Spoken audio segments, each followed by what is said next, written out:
Shalom shalom shengero ry'Imana bene data nshuti z'umusaraba ndabaramukije mu izina ry'umwami wacu Yesu Kristo.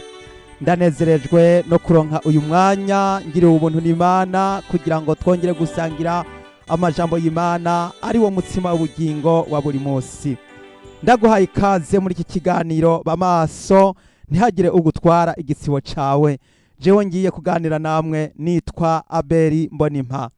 Uno munsi turagiye kuganira amajambo meza yo kwiga igitabo c'Imana, amajambo meza aboneka mu butumwa bwiza bwa Matayo igihimba ca 17.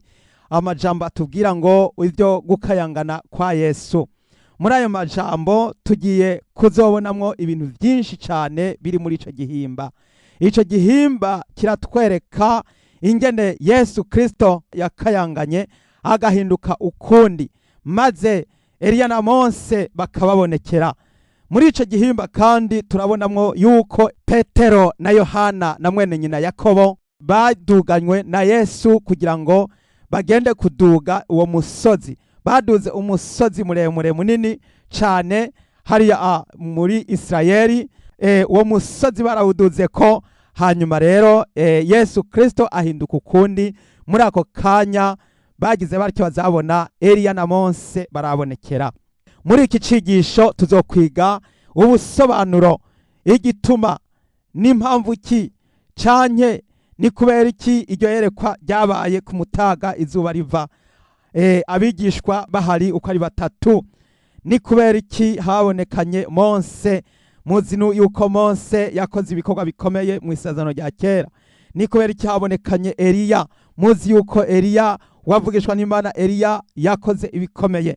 Tuzoraba ibikorwa nyamukuru vyatumye Mose aza kubonekana kuri uwo musozi. Tuzoraba ibikorwa nyamukuru bikomeye vyatumye Eliya abonekana kuri uwo musozi. Tuzomenya impamvu n'ubusobanuro igituma Yesu yakayanganye agahinduka ukundi imbere y'intumwa ziwe zitatu. Kubera iki Yesu atwaye izo ntumwa zitatu kuri uwo musozi? Kubera iki atatwaye abandi benshi nk'uko bose bari 12? Impamvu tuzozimenya kubera yuko burya mu masengesho ugomba kuraba uwo mujana mu masengesho ari we, atazoguta mu rudobi, atazogusiga wenyene. Umuntu yumva yuko afise umutwaro, akumva yuko afise ishaka ryo gusenga, afise ishaka ryo kurondera ubwami bw'Imana. Nico catumye Yesu ashima kujana nabo batatu, kuko yarazi imitima yabo, yarazi ko bakunda ubwami bw'Imana. Biragaragara neza yuko mu masengesho ugomba kugenda mu ngazi, ukaduga mu ngazi, ukagera ahantu ugenda kuyagana Imana. Kandi aho usengera sahantu hariho hose utegerezwa kurondera ikibanza cihariye kugira ngo uje kuyagana Imana. Ari naco gituma muri groupe bamaso tugiye kuzokwiga ivyo vyose. Tuzokwiga kandi igituma Zakariya yarahishuriwe akabona ibiti by'ibiterekwa kw'amatara bibiri bihagaze imbere ya nyenisi. Ivyo navyo kandi tugasubira kandi tukazobibona mu gitabo c'Ivyesho Yohana igihimba ca 11, aho tubona ingene Yohana yahishuriwe yuko ngo babandi bazoshingira intahe Yesu babiri ngo nibiterekwa kw'amatara bibiri ngo bihagaze imbere ya nyenisi. Muri iki cigwa tuzosobanukirwa ibitari bikeya. Tuzosobanukirwa ingene mu itongo ryo muri Edeni hariho ibiti bibiri. Nubwo ryari itongo rinini, ariko muri iryo tongo rinini hari harimo ibiti bibiri. Ivyo biti bibiri tuzosobanukirwa impamvu vyari bihari. Tuzosobanukirwa igituma Adamu na Eva bamaze kujya kuri ca giti icatumye baca bandikirwa gupfa. Nubwo batashotse bapfubwo nyene, ariko uburuhiro barapfuye. Niki gituma vyavuye kuki? Niki gituma babujijwe kutazorya ku giti c'ubugingo? Mbega ico giti c'ubugingo ninde? Ivyo biti bibiri rero tuzobisobanukirwa muri iki cigisho. Nuko rero ndagira ngo nkurarikire muri kano kanya urabe amajambo atangaje Yesu Kristo yatangaje imbere y'iminsi 6, agatangaza yuko avuga ati muri abahagaze hano harimo bamwe batazobona urupfu kugeza babonye ubwami bw'Imana buje bumanutse, babone ubwami bw'Imana bubavyagiyemwo. Ayo majambo benshi barayasoma bagaca bibaza ati mbega ubwo bwami bw'Imana n'ubwa ryari? Ariko ndagira ndakubwira yuko vyaciye bishika nyene inyuma y'iminsi 6 baciye babona ubwami bw'Imana. Ubwo bwami bw'Imana nabwo ababubonye ni babandi batatu twamaze kuvuga, Petero na Yakobo na mwene nyina Yohana. Nibo Yesu yajanye kuri uwo musozi kugira ngo babone ubwami bw'Imana inyuma y'iminsi 6. None rero mwene data, imbere yuko dusoma ayo majambo, ndagira ngo muri kano kanya tubanze dusenga Imana kugira ngo twakire ubutumwa bwiza. Mana data ugororoka, mu izina rya Yesu Kristo umunyanazareti, ndagushimiye cyane kugira ijambo ryera rizima.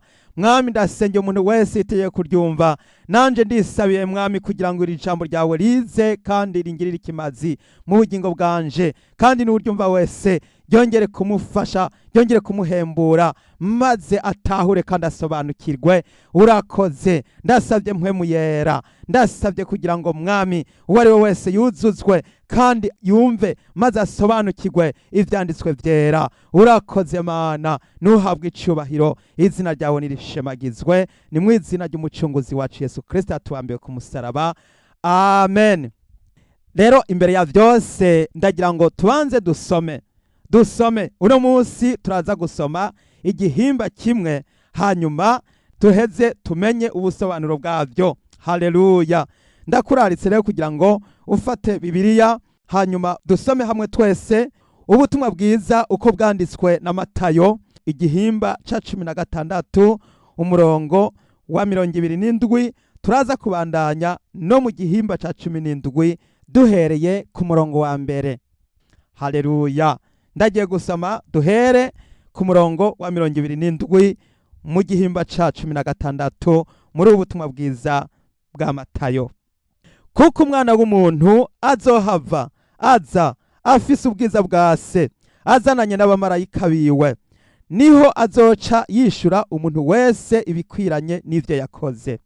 Ndababwira ukuri, muri aba bahagaze hano harimwo bamwe batazobona urupfu gushitsa aho bazobonera umwana w'umuntu aje mu bwami bwiwe.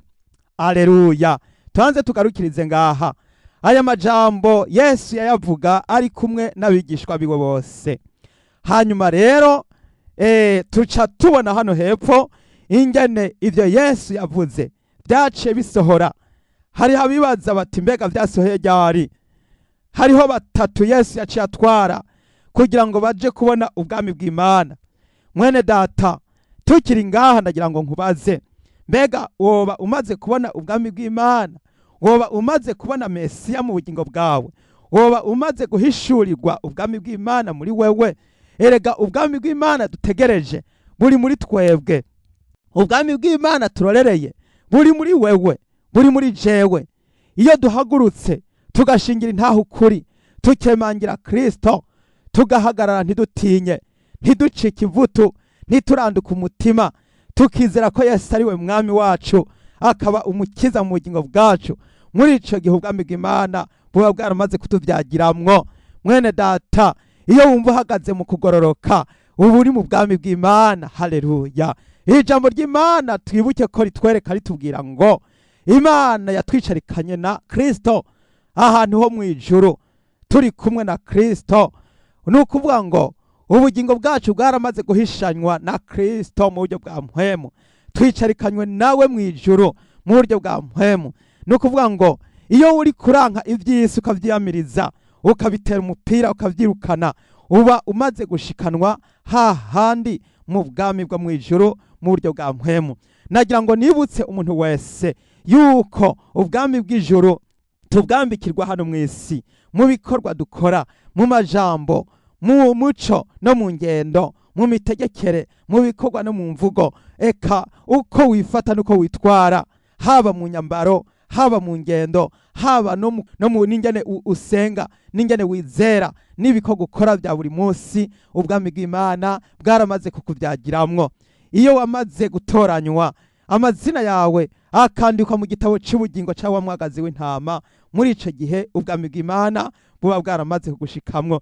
rero nagira ngo nibutse abakristo bose, nagira ngo nibutse gurupe b'amaso yuko ubwami bw'Imana butazoza bwerekanwa ngo ngubu canke ngo nguburiya, kuko ubwami bw'Imana buri muri twebwe. Ndagira ngo nkangurire umuntu wese wo muri gurupe b'amaso kugira ngo yikangure, yambare ubwami bwa Kristo, mwambare ibirwanishwa byose by'Imana kugira ngo mushobore guhagarara mudatsinzwe n'ubugunge bwose bwa wa murwanizi. Bene data, nimwikangure, mube maso, mumenye yuko ubwami bw'Imana buri muri twebwe, mu mutima wawe, mu ngeso zawe, muri kamere kawe. Ubwami bw'Imana buri muri wewe. Yesu rero hano asezeraniye abigishwa biwe, arababwira ngo muri aba bahagaze hano hariho abatazobona urupfu gushitsa babonye ubwami bw'Imana. Reka rero twumve icaciye gikurikira hano ku murongo wa mbere mu gihimba ca 17. Iminsi 6 ishize, Yesu ajana Petero na Yakobo na mwene nyina Yohana, abadugana igisozi kirekire ari bonyene, ahinduka ukundi imbere yabo, mu maso hiwe haka nk'izuba, impuzu ziwe zera nk'umuco. Haleluya! Ubwami bw'Imana. Mwene data, tukiri ngaha, woba umaze kubona Yesu? Ninde amaze Yesu kumubona? None mwene data, none mu bikorwa byawe ukora Yesu waramubonye? Mbega uramuzi? Ubwo ukorera uwuzi? Ubwo waramubonye? Mbega waramwumvise? Mbega Yesu yamaze kukayanganiramwo? Nirihe jambo amaze kukubwira?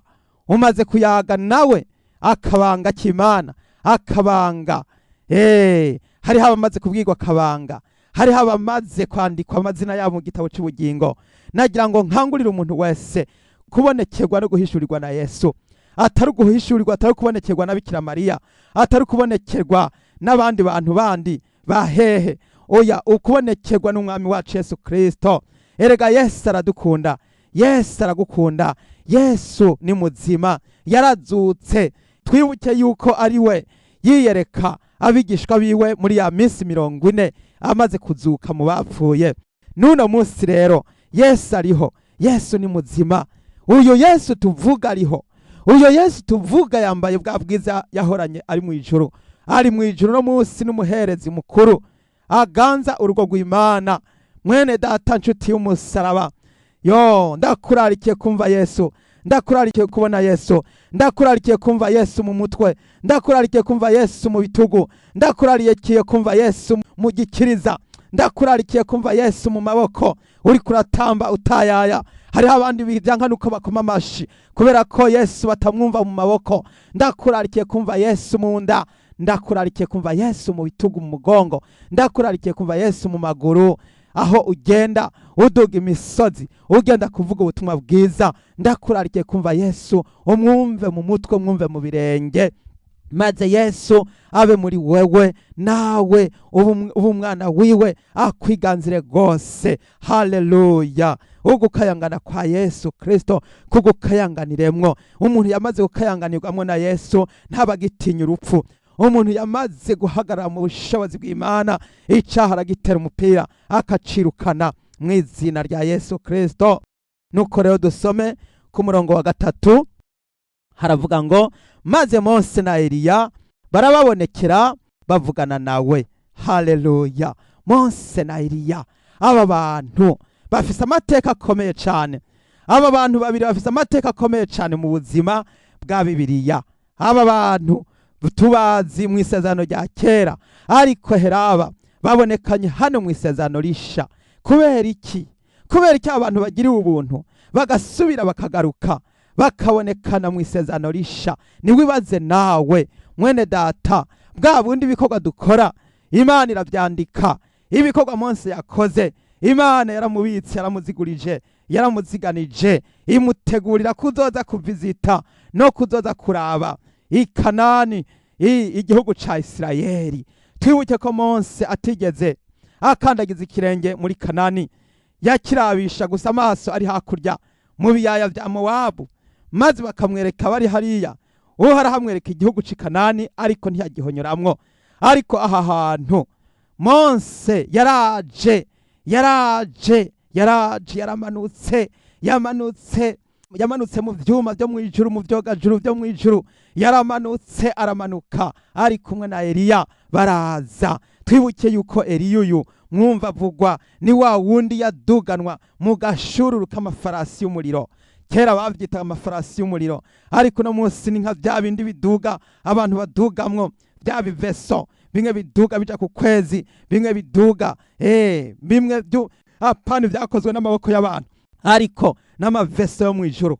Vya bindi bimwe biguruka, vya bindi bimwe baja ku kwezi bagendamwo, ariko noneho aba bo bagenda muri vyo mwijuru. Haleluya! Aba bagendera mu vyo mwijuru baraje baravizita, baza kuganira na Yesu Kristo kuri uyu musozi muremure. Mwene data, iyo uduze ku musozi muremure uhabonera amabanga, uhamenyera amabanga, urahabonera ihishurirwa, iyo uca utangura kubwirwa ibitari bikeya, uca utangura kubwirwa ibidasanzwe.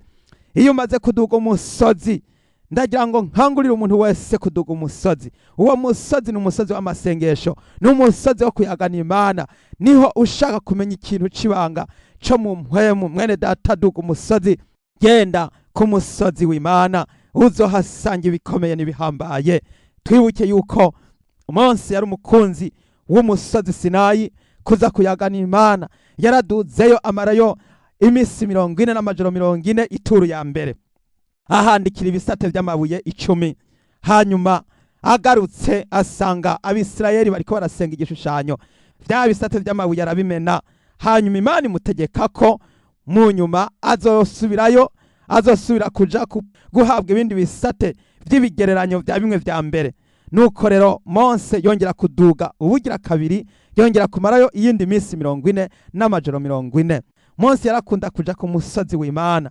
Mwene data, mbega weho ukunda kuja ku musozi w'Imana kangahe?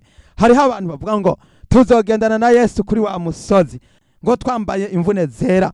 None uwo musozi wo utemberako kangahe? Wowe uduze ko kangahe? Umaze kuduga ku musozi w'Imana kangahe? Mwene data, ni wiyumvira ikibazo cyo kuduga ku musozi. Ku musozi w'Imana niho bironkeka. Bene data, abo muri groupe b'amaso, nimumenye yuko aha hantu atari bose bahaduze. Haduze abantu bafise umwete n'umuhati. Petero yari umuntu afise umwete n'umuhati. Yohana turazi ko yama mu gikiriza cy'umwami Yesu. Yuyu Yohana yari afise mwene wabo Yakobo. Twibuke ko uyu Yakobo nawe ariwe ntumwa mu ntumwa za mbere zabanje kwicwa. Yakase umutwe na Herode. Bisobanurwa ngo uyu Yakobo yari afise ishaka ryo gukunda Yesu, ryo kwitwararika ubwami bw'Imana. Mbega ninde muri twebwe yitwararika ubwami bw'Imana? Yesu yaritegereje, araraba mu bigishwa bose, asanga harimo abigishwa 3 bafise ishaka ryo kwipfuza ubwami bw'Imana. Haleluya! Muri abo bantu Petero bwa mbere yarashinze intaha aravuga ati, uri Kristo umwana w'Imana, wa wundi wo kuza mu isi, umwana w'Imana. Yesu aramubwira ati, kuri nzu ushingira intahe utyo, ati si wewe washoboye kuvyishoboza, atariko nukugomba kwa data yaguhishuriye. Ati nanje ndakubwira yuko kuri ico kibuye, kuri urwo rutare, ati nzohubaka kw'ishengero, ati kandi amarembo y'ikuzimu ntazorishobora. Haleluya! Haleluya! Mwene data, wibuke yuko Yohana nawe yari umukunzi wa Yesu, yama yicara mu gikiriza c'umwami Yesu Kristo. Iyo bicaye Yohana yaba mu gikiriza c'umwami Yesu, Yesu yaramwitegereje aravuga ati, uyu arakunda ubwami bw'Imana. Mbega Yesu yakwitegereje aragusanga mu mutima wo gukunda ubwami bw'Imana? Mbega Yesu yakwitegereje arakubona mu ishaka ryo guharanira ubwami bw'ijuru? Mwene data, suzuma umutima wawe. Raba Yakobo, raba ukuntu ariwe yabanje kwicwa. Icatumye abanza kwicwa imbere y'izindi ntumwa nuko yari afise ishaka yaharanira ubwami bw'ijuru. Mwene data, Yesu akugirire neza kugira ngo nawe ube mu bitegura kuzoraga ubwami bwo mwijuru hakiri kare, ube mu bitegura kuzoraga ubwami bw'Imana hakiri kare. Nico gituma nkurarika ngo korera Yesu vuba cane, umwanya ukiriho, uhaguruke maze witangira igikorwa c'umwami, kuko Yesu Kristo agiye kuza gutora umugeni wiwe bitarambiranye. Igihe kiri hafi gushika, nuko rero mwitegurire ubwami bw'Imana. Yesu Kristo ari hafi kuza gutora ishengero ryiwe. ku murongo wa 4 Petero abwira Yesu ati mugenzi bitubereye byiza ko turi hano, niba bigomba ndaca insago 3 hano, rumwe rwawe, urundi rwa Mose, urundi rwa Eliya. Haleluya. Mwene data eheraba muri babandi babagwana shaka mu bwami bw'ijuru, Petero yari wa mbere.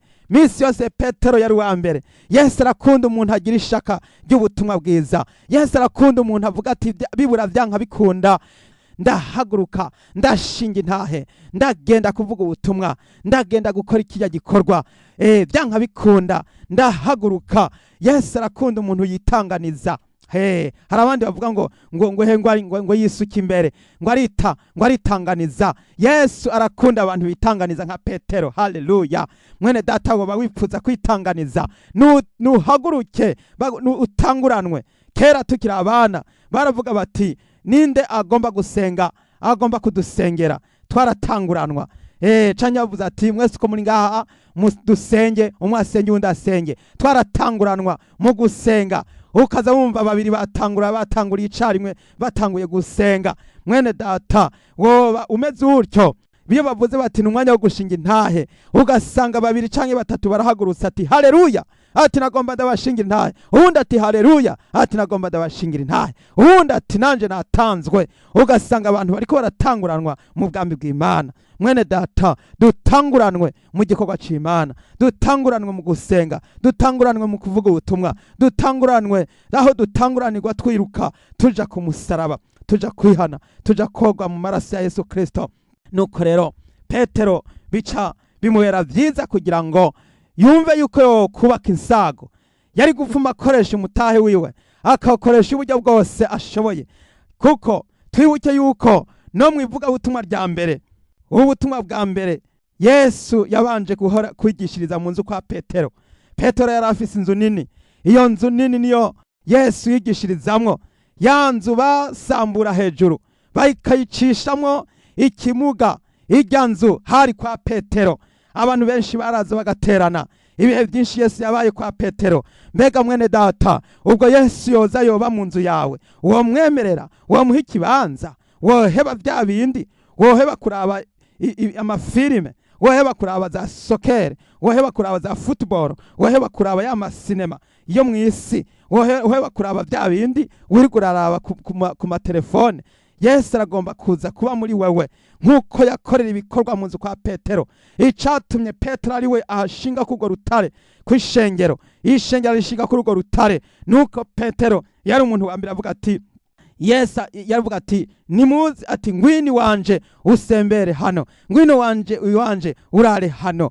Petero yarakunda umwami Yesu, yarakunda guhamagara umwami Yesu. Twibuke yuko inabuko wa Simoni harageze igihe afatwa n'inyonko ya malaria, maze muri ico gihe Yesu Kristo aramukiza. Ako kanya nyene munabuko wa Simoni arahaguruka arabazimana. Haleluya. Ivyo byose bitwereka yuko Simoni nawe yari umuntu afise ishaka. Rero acatangura kumva yuko yo kubaka insago 3, rumwe rw'umwami Yesu, urundi rwa Mose, urundi rwa Eliya. Haleluya. Imana ihabwe cyubahiro. Haleluya. Muri ako kanya mwene data ku murongo wa 5 haravuga ngo akivuga haza igicu gikayangana kibatera igitutu, kandi ijwi riva muri nyagicu riti nguyu mwana wanje nkunda akampimbara nimumwumve. Haleluya. Iryo jwi riraza rishingira intahe umwana w'Imana Yesu Kristo ari we Mesiya.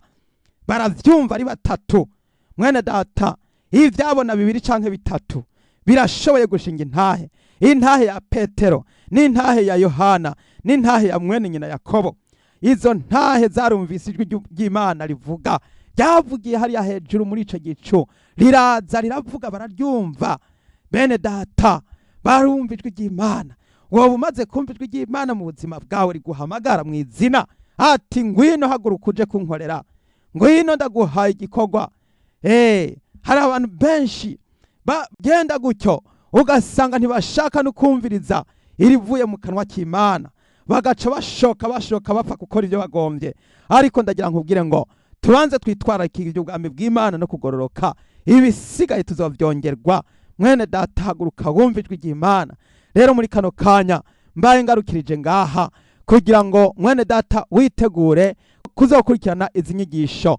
Ni inyigisho zizogufasha, ni inyigisho zizogira aho zigukuye zikagira aho zigutwaye, zizokuvana mu mubiri zigujane mu mpwemu. Uriteguye kubona ubwami bw'Imana mu mutima wawe, mu bugingo bwawe, mu rugo rwawe, mu mibaniro yawe, mu ishengero, mu bikorwa by'Imana ukora? Kaze muri iki cigisho kugira ngo uze uharonkere umunaguro mu mutima wawe no mu bugingo bwawe. Reka rero duce bugufi hanyuma dusenga Imana.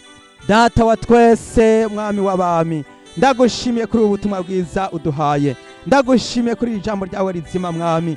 Turatanga iki cigisho, ndasabye mwami umukristo wese ahari hose muri gurupe b'amaso baze basobanukirwe ibi biti by'imyelayo bibiri, baze basobanukirwe mwami w'icubahiro iri banga riri hagati y'isezerano rya kera n'isezerano risha. Mwami ndabigushimiye iri banga riri hagati y'ababashinga ntahe babiri, ndagushimiye mwami. Urakoze Yesu, nuko ukomeze guhishurira uwari wese amabanga kuri uyu musozi. Ndararikiye umuntu wese aduga umusozi aje mu masengesho. Yesu amugirire neza, Yesu amuhezagire. Yesu urakoze ku bw'aba bene data, urakoze, izina ryawe rihabwa icubahiro, nuko ubishimirwe mu izina ry'umucunguzi wacu Yesu Kristo, amen.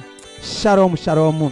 Mwene data ufise umutwaro wifuza kuyaga n'abakozi b'Imana canye ukaba ufise igishinga ntahe, wo dutelefona ku giharuro kimwe 8195888 7.